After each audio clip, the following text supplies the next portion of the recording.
নিত্যপণ্যের আজকের বাজার দর জানাচ্ছেন সিরাত আল মুস্তাকিম। অবস্থান করছি রাজধানীর কারণ বাজারে, জানাবো বিভিন্ন পণ্যের আজকের বাজার দর। সপ্তাহ ব্যবধানে বস্তাপ্রতি চালের দাম বেড়েছে 200 থেকে 300 টাকা, আর কেজি প্রতি বেড়েছে 8 থেকে 10 টাকা।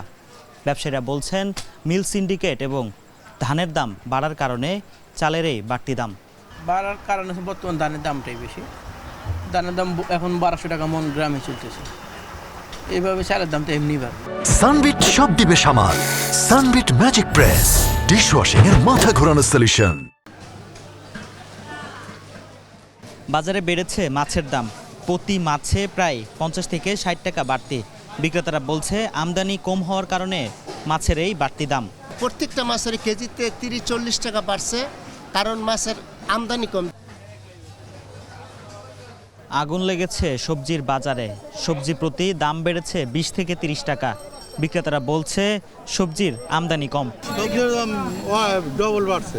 গত সপ্তাহে বেশি 30 টাকা 20 টাকা, আর এখন 40 টাকা। করলা কিনলাম 40 টাকার করলা 80 টাকা, 40 টাকা ঢেঁড়স 50 টাকা, আপনার পটল 60 টাকা, 40 টাকা 30 টাকা ছিল গত সপ্তাহ। একদিনে আমি 2 দিন আসিনি বাজারে, একদিনেই এত বাইরে গেছি। চাল, সবজি এবং মাছের বাজার ঘুরে কারণ বাজার থেকে এই ছিল আমার কাছে আজকের বাজার দর।